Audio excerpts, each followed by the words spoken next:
بسم الله الرحمن الرحیم۔ السلام علیکم ورحمۃ اللہ۔ یہ ڈاکٹر فضل الہی صاحب کا آفیشیل یوٹیوب چینل ہے، اس کو لائک، سبسکرائب اور شیئر کریں اور بیل آئیکن پریس کریں تاکہ نئے آنے والی ویڈیوز کا نوٹیفیکیشن آپ کو موصول ہو سکے۔ جزاکم اللہ خیر۔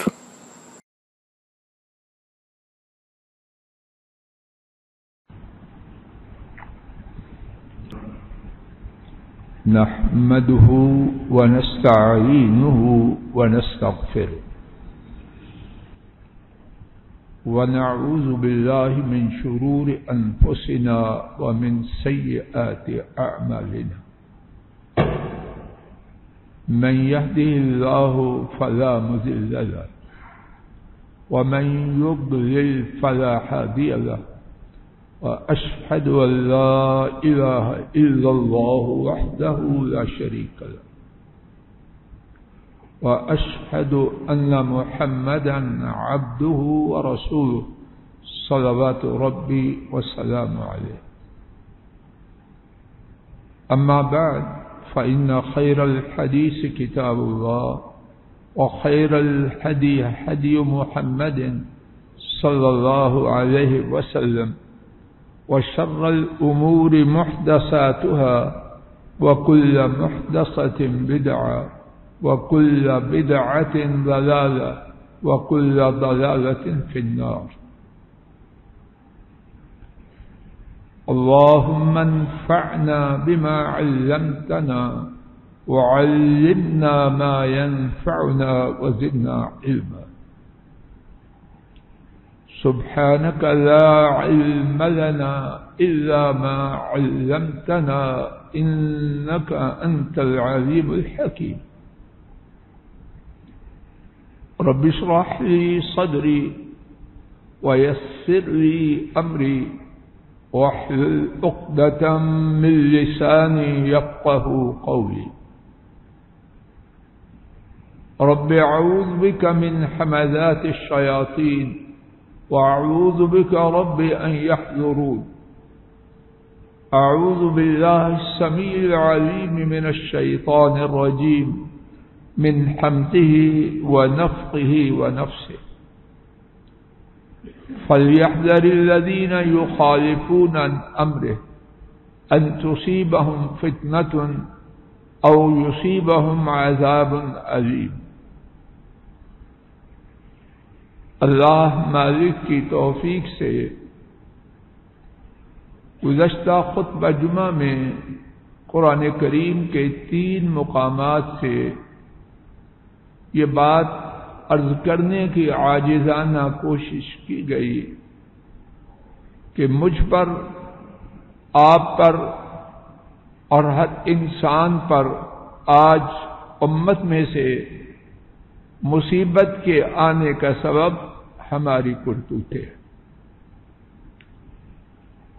رب ذوالجلال کا احسان ہے اور نبی کریم صلی اللہ علیہ وسلم کی اس کے بعد شفقت ہے کہ انہوں نے ان گناہوں کو ایک ایک کر کے واضح کر دیا ہے جن کی وجہ سے دنیا میں آخرت سے پہلے عذاب آتے ہیں.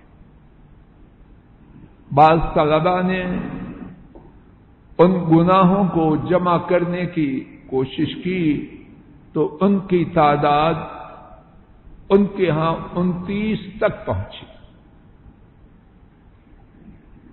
ان میں سے آج کے سبق میں ایک گناہ کے حوالے سے بات کا آغاز اللہ کرے اس نیت سے سنتے اور سناتے ہیں کہ اللہ کہنے والے کو اور سب سننے والے حضرات و خواتین کو اپنی رحمت سے اس گناہ سے بچائے. ابتدا میں سورہ النور 18واں پارہ اس کی آیت کریمہ نمبر 63 وہ بیان کی گئی ہے. رب العالمین نے اس گناہ کا ذکر کیا جس کی وجہ سے آخرت سے پہلے دنیا میں عذاب سنانے کی وعید دی اور التجا ہے کہنے والا اور کوئی سننے والا، یہ بات کسی کے لیے نہیں، اپنے لیے سب سے پہلے سنیں۔ یہ قرآن کریم لوگوں کے لیے ہے، ان سے پہلے میرے لیے ہے، سننے والوں کے لیے ہے، پھر وہ دوسروں کو بھی پہنچائیں۔ فَلْيَحْذَرِ الَّذِينَ يُخَالِفُونَ عَنْ أَمْرِهِ، وہ لوگ جو ان کی یعنی محمد کریم صلی اللہ علیہ وسلم کی نافرمانی کرتے ہیں، انہیں چاہیے کہ ڈر جائیں۔ کون کہہ رہا ہے؟ رب العالمین۔ کیوں کہہ رہے ہیں؟ ہم پر مہربانی کرتے ہو۔ پس وہ لوگ جو ان کی نافرمانی کرتے ہیں اس بات سے ڈر جائیں ان تصیبہم فتنہ، یہ کہ انہیں فتنہ پہنچے، او یصیبہم عذاب علیم، یا انہیں نہایت دردناک عذاب پہنچے۔ علامہ راضی رحمہ اللہ نے بیان کیا، اللہ کریم نے دو قسم کے عذابوں کا ذکر کیا، ایک دنیاوی ایک اخروی۔ دنیاوی عذاب ان تصیبہم فتنہ، کہ انہیں فتنہ پہنچے، اخروی عذاب او یصیبہم عذاب علیم، یا انہیں نہایت دردناک عذاب پہنچے۔ حضرات مفسرین نے اللہ کی ان پر رحمتیں ہوں فتنہ کی تفسیر کو خوب واضح کیا۔ حضرت ابن عباس رضی اللہ عنہما نے بیان کیا کہ فتنہ سے مراد یہ ہے کہ قتل کیے جائیں، قتل و غارت ہو۔ حضرات و خواتین اللہ کے لیے رک جائیں، یہ قتل و غارت ہے کہ نہیں؟ کیوں ہے؟ عدالتیں بھری پڑی ہیں، یہودیوں سے لڑائی ہو رہی ہے، سکھوں سے لڑائی ہو رہی ہے، مسلمان کا گلا کاٹ رہا۔ امام عطا انہوں نے اس فتنہ کی تفسیر میں بیان کیا الزلازل والاحوال، کہ زلزلے آئیں اور بڑی بڑی مصیبتیں آئیں، آ رہی ہیں کہ نہیں آ رہی؟ جعفر بن محمد رحمہ اللہ نے بیان کیا سلطان جائر یسلط علیہم، ظالم حاکم ان پر مسلط کیا جائے۔ حضرات و خواتین سوچئے، ہم اپنی کرتوتوں کی بنا پر کس عذاب سے بچے ہیں؟ ایک چوتھا معنی یہ بیان کیا گیا، اللہ کے رسول صلی اللہ علیہ وسلم کی نافرمانی کی نحوست کی وجہ سے ان کے دلوں پر مہر لگ جائے۔ دین کی بات بیان کر رہا ہے کرنے والا، اللہ کرے دل میں بات جائے، وگرنہ یہاں سے کی اور بات ختم ہو۔ سننے والے سن رہے ہیں، اللہ کرے دل میں جائے، لیکن کہاں ہیں وہ دل اور کہاں ہیں وہ سننے والے؟ علامہ شوکانی نے انہوں نے بڑی خوب بات بیان کی۔ انہوں نے فرمایا یہ فتنہ عام ہے، اس میں سب چیزیں شامل۔ تو کیا مطلب؟ رسول کریم صلی اللہ علیہ وسلم کی نافرمانی کی وجہ سے امت میں قتل و غارت ہوگی، رسول کریم صلی اللہ علیہ وسلم کی نافرمانی کی وجہ سے امت میں زلزلے آئیں گے، بڑی بڑی مصیبتیں آئیں گی، نبی کریم صلی اللہ علیہ وسلم کی نافرمانی کی وجہ سے ظالم حکمران مسلط کیے جائیں گے جو ان پر ظلم کریں گے۔ نبی پاک صلی اللہ علیہ وسلم کی نافرمانی کی وجہ سے دل اپنی نافرمانی کی نحوست کی وجہ سے ان پر مہر آ جائے گی، دین کی بات سمجھنے سوچنے اس کی طرف توجہ مٹ جائے گی۔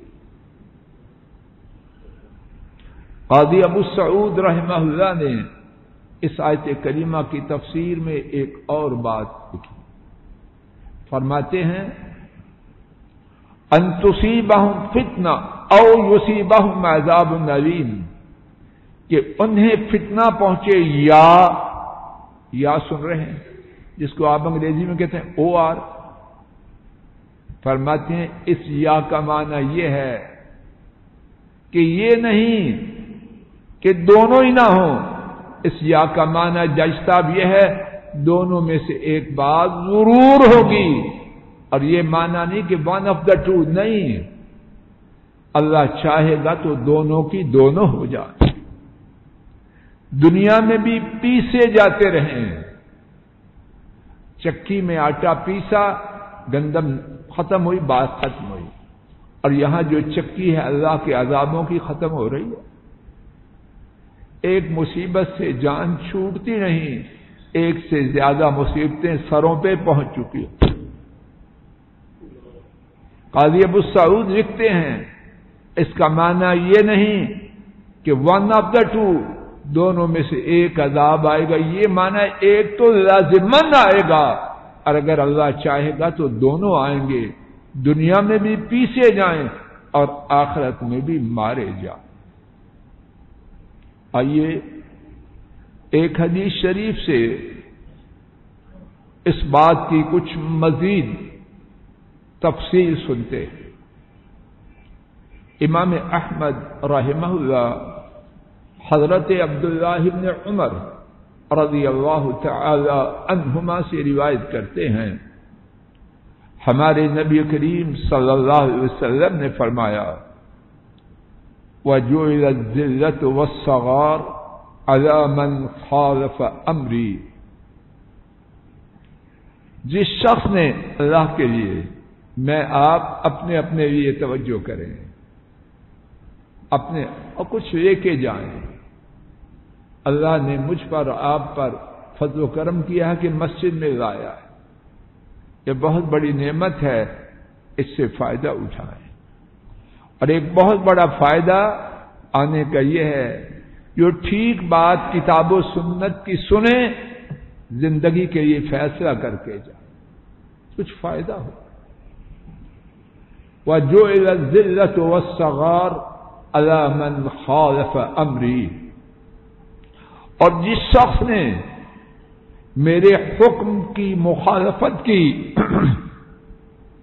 جس شخص نے میرے حکم کی مخالفت کی، اس کے لیے کیا ہے؟ رک جائیے حضرات و خواتین، ہر ایک کے لیے بات ہے، میں آپ ان کی نافرمانی کر رہے ہیں کہ نہیں؟ جواب دیجیے۔ تکبر کے لیے نہیں، شرم کے لیے۔ میں کیا شمار کروں، اپنی بات یا آپ کی؟ اپنی آپ کی کیا، سارے اللہ بچائے تو بچیں، کہانی غلط ہے ہماری۔ رات سے شروع کریں یا صبح سے کریں؟ رات کیا کرتے ہیں؟ سوتے کس پر ہیں؟ اٹھتے ہوئے کیا کرتے ہیں؟ اور پھر سارا دن شمار کرتے جائیے، خالف امری، اللہ کے رسول صلی اللہ علیہ وسلم کی مخالفت ہے کہ نہیں؟ تو کیا ہے مخالفت کرنے والوں کے لیے؟ اللہ نہ کرے کسی کو تان کرنا، کیا کروں میں، خود کیا ہوں؟ مقصد یہ ہے کہ میں آپ ہوش کر لیں۔ شفقت صاحب جی بات واضح ہو رہی ہے، ہوش کریں۔ فرمایا جس شخص نے میرے حکم کی مخالفت کی، اس کے لیے مقرر کی گئی، برسٹر صاحب، مقرر کی گئی پیسو وائس، فعل مبنی للمجہول، جس کا معنی کیا ہے؟ یہ بات طے شدہ ہے، نئی بات نہیں۔ جائیں کسی کورٹ میں، پہلے سے سپریم کورٹ کا فیصلہ آ چکا ہو، اب وکیل جتنی مرضی ٹکرے مارتا رہے، جج صاحب سنیں گے اس کی؟ جج صاحب سنیں گے؟ یا سپریم کورٹ میں بات کر؟ اور یہاں فیصلہ کس کا ہے؟ بولو، عرش والے رب کا کون بدلے گا؟ دعا کرو جی، دعا کرو، کر دو دعا، شاہ صاحب کی خدمت کرو، کر دو جی، کر دو۔ جو اللہ نے قاعدہ بنا دیا ہے، کیا کہتے ہیں؟ سیٹلڈ، طے شدہ ہے، ڈیسائیڈڈ ہے۔ کیا؟ جس کسی نے محمد کریم صلی اللہ علیہ وسلم کی مخالفت کی، ان کے حکم کو نہ مانا، اس کے لیے ذلت اور رسوائی مقرر کر دی گئی ہے۔ ساری دنیا کی ڈیکوریشن لے آئے، مکر و فریب کے پہاڑ اکٹھے کر دے، جھوٹ کا طوفان لے آئے، عزت پا سکتا ہے؟ حضرات و خواتین، میں آپ غور کیوں نہیں کرتے؟ کیوں نہیں غور کرتے؟ ساری دنیا مل جائے، جس کے یہ جبار و قہار رب کا فیصلہ اسے ذلیل کرنا ہے، اسے کون عزت دے سکتا؟ تو عز من تشاء و تذل من تشاء، من کان یرید العزہ فللہ العزت جمیعا۔ جو عزت چاہتا ہے تو ساری کی ساری عزت کس کے لیے ہے؟ بولو، بولتے نہیں۔ وَمَن يُهِنِ اللَّهُ فَمَا لَهُ مِن مُكْرِمٍ، اور جسے اللہ ذلیل کرے اسے عزت کوئی نہیں دے سکتا۔ ہماری کوئی عزت ہے؟ کہاں ہے عزت؟ کہاں ہے عزت؟ انفرادی اور اجتماعی۔ یہ بات آپ لوگ زیادہ جانتے۔ کتنے پانی میں ہیں ہم؟ قرآن شریف کلاس میں پڑھائیں یا نہ پڑھائیں، یہ حکم باہر سے آئے، یہ ہے عزت ہماری۔ بچے زیادہ ہونے چاہیے، تھوڑے ہونا چاہیے، اس کا فیصلہ ادھر نہیں کہیں اور ہوگا۔ بڑی عزت ہے، بڑی قوت ہے ہماری۔ نہ انفرادی عزت ہے، نہ اجتماعی عزت ہے۔ ٹوپی بڑی پہننے سے، پگڑ بڑا باندھنے سے، شیروانی سجانے سے، تھری پیس سوٹ پہننے سے بڑے باوقار بن جائیں گے؟ ہاں، اندھے بن رہے ہیں۔ طے شدہ قاعدہ ہے، کوئی سمجھے نہ سمجھے، اللہ کو نہ میری پرواہ ہے، نہ آپ کی، نہ کسی اور کی۔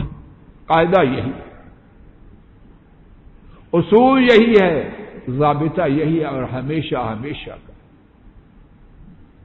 نثار صاحب کیا کرتے ہیں؟ ایور لاسٹنگ، دائمی قانون ہے۔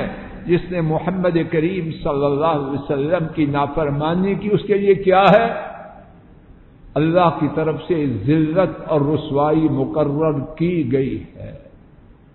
مشرق و مغرب کی ساری قوتیں آ جائیں، جس کے لیے عرش والے رب نے ذلت اور رسوائی کا فیصلہ کیا ہے، اس کو کوئی عزت نہیں دے سکتا۔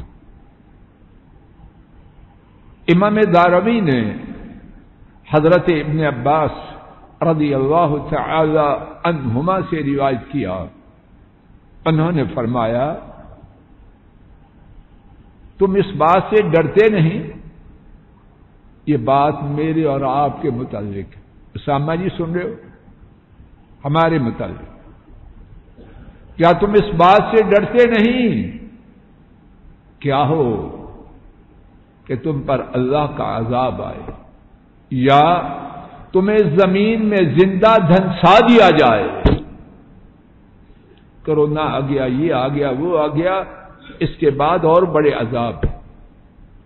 اور بات کرنے کا مقصد ان عذابوں کو مانگنا نہیں، اپنے آپ کو اور اپنے خود کو اور آپ کو تنبیہ کرنا مقصد ہے۔ عذاب کس منہ سے مانگے؟ ہم تو کانٹا، اس کی پوری تکلیف برداشت میں تو نہیں کر سکتا، مصیبت ڈال دیتے ہیں دوسروں کو بھی. ہم ہیں کتنے پانی میں. عذاب مانگنے کے لیے نہیں، اپنی اور آپ کی تنبیہ کے لیے کہا جا رہا.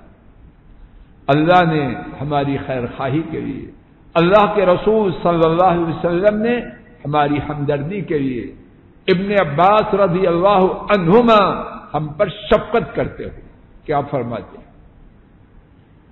کیا تم ڈرتے نہیں کہ تم پر اللہ کا عذاب آئے یا تمہیں زمین میں دھنسا دیا جائے؟ کیوں؟ دیکھیے یہ کیوں میرے اور آپ میں، میرے اور آپ کے گھروں میں کتنی زیادہ ہے. تم یہ کہتے ہو اللہ کے رسول نے یوں کہا اور فلاں نے یوں کہا، برادری نے یوں کہا، بیگم نے یوں کہا، خامن نے یوں کہا، کولیگ نے یوں کہا، اور یوں یوں کرتے ہوئے سنت کا، دین کا جنازہ نکالتے. اور جو دین کا جنازہ نکالے گا اس کا جنازہ نہ اٹھے گا، ذلیل و خوار ہوگا. اور ہو رہے حدیث شریفہ میں اور قرآن کریم میں اس بات کے کتنے شواہد اور مثالیں کہ جہاں کہیں اللہ کے رسول صلی اللہ علیہ وسلم کی نافرمانی ہوئی، اللہ کی ناراضی آئی. سورہ آل عمران آیت شریفہ 165 گھروں میں جا کے کھول کے پڑھ لیجیے اور ترجمہ بھی دیکھ لینا. سورہ آل عمران آیت شریفہ 165. غزوہ احد میں مسلمان بہت پریشان ہیں. 70 مسلمان انہوں نے جام شہادت نوش کی. ایک مسلمان اللہ کے ہاں اس کی عزت کعبۃ اللہ سے زیادہ، اور یہاں کتنے؟ 70. اور انہی میں سے ہمارے رسول کریم صلی اللہ علیہ وسلم کے چچا حمزہ سید الشہداء رضی اللہ عنہ. اور کیا ہوا؟ نبی کریم صلی اللہ علیہ وسلم زخمی ہوئے اور مشہور ہو گیا کہ اللہ کے رسول صلی اللہ علیہ وسلم شہید ہو گئے. مسلمانوں کو تکلیف پہنچی اور ذہنی اذیت بھی بہت ہوئی. ذہنوں میں سوال آیا، اور سوال رب العالمین نے اپنی کتاب میں ذکر کیا. اولما اصابتکم مصیبہ قد اصبتم مثلیہا، کیا جب تمہیں مصیبت پہنچی تم اس سے دگنی انہیں پہنچا چکے تھے. غزوہ احد میں 70 مسلمان شہید ہوئے، اور غزوہ بدر میں 70 کافر جہنم رسید کیے گئے اور 70 کافر قید ہوئے. ڈبل ہو گیا کہ فرمایا جب تمہیں تکلیف پہنچی یعنی غزوہ احد میں تم اس سے دگنی تکلیف کافروں کو غزوہ بدر میں پہنچا چکے تھے. تم نے کہا انا ھذا، یہ کہاں سے ہو گیا؟ بات سمجھ آ رہی؟ یعنی ہم مسلمان اللہ کے نبی سید الاولین والآخرین صلی اللہ علیہ وسلم ہمارے ساتھ، ہم دین حق پہ توحید و سنت پر، اور وہ مشرک اور کافر. یہ کیسے ہوا کہ ہمیں نقصان پہنچے؟ اللہ پاک نے جواب دیا قل ھو من عند انفسکم. اب کہہ دیجئے اسلام میں کوئی رو ریاض نہیں، بڑے کا بیٹا ہے چھوٹے کا بیٹا ہے، اعلی خاندان کا ہے ادنا خاندان کا ہے. نہ، قانون کی نظر میں سارے برابر، بلکہ بڑوں کے یہ سزا دگنی ہے. فرمایا کہہ دیجئے یہ تمہاری جانوں کی وجہ سے ہے۔ ان کی جانوں نے کیا کیا؟ غزوہ احد میں احد پہاڑ اگر اس طرف ہے، سامنے ایک ٹیلہ ہے، اب بھی ہے۔ اس ٹیلے پر نبی کریم صلی اللہ علیہ وسلم نے عبداللہ ابن جبیر رضی اللہ عنہ، ان کی عمارت میں 50 آدمی مقرر کیے اور حکم دیا کچھ بھی ہو جائے اپنی جگہ نہیں چھوڑنا۔ مسلمانوں نے ابتدا میں اللہ کے فضل و کرم سے فتح پائی۔ 2 گروپ ہو گئے۔ ایک گروپ نے کہا اب ہم نے یہاں نہیں رہنا، مال غنیمت ہے، نیچے جا کے مال غنیمت لیتے۔ عبداللہ ابن جبیر نے سمجھایا نہیں، اللہ کے رسول کا حکم ہے کچھ بھی ہو جائے اپنی جگہ نہیں چھوڑنی۔ انہوں نے کہا نہیں، ہم نے اترنا۔ اترے، اللہ نے جنگ کا نقشہ بدل، غنیمت پانے والے مسلمان، بات الٹ گئی۔ کیا ہوا؟ سبب کیا تھا؟ اللہ کے رسول صلی اللہ علیہ وسلم کی بات کو بولو، سمجھ آ رہی ہے؟ جیسا بات واضح، وہ ایک بات چھوڑنے پر اتنی بڑی مصیبت میں مبتلا ہوئے، تو میں آپ ہمارا تو کچھ عمر جو باقی ہے نہیں رہنا چاہتا۔ آئیے عزم کریں کہ اللہ جو ہو چکا سو ہو چکا، آئندہ ابھی سے عزم کریں اور اس عزم کے ساتھ اللہ سے التجا کرتے ہوئے اٹھیں، اب کچھ بھی ہو اللہ کے رسول صلی اللہ علیہ وسلم کی نافرمانی نہیں کرنی۔ اگر یہ کریں گے تو انشاءاللہ مصیبتیں ٹل جائیں گی، اللہ کی رحمتیں آ جائیں گی۔ اللہ کرے کہ ایسے ہی ہو۔ وآخر دعوانا عن الحمد للہ رب العالمین۔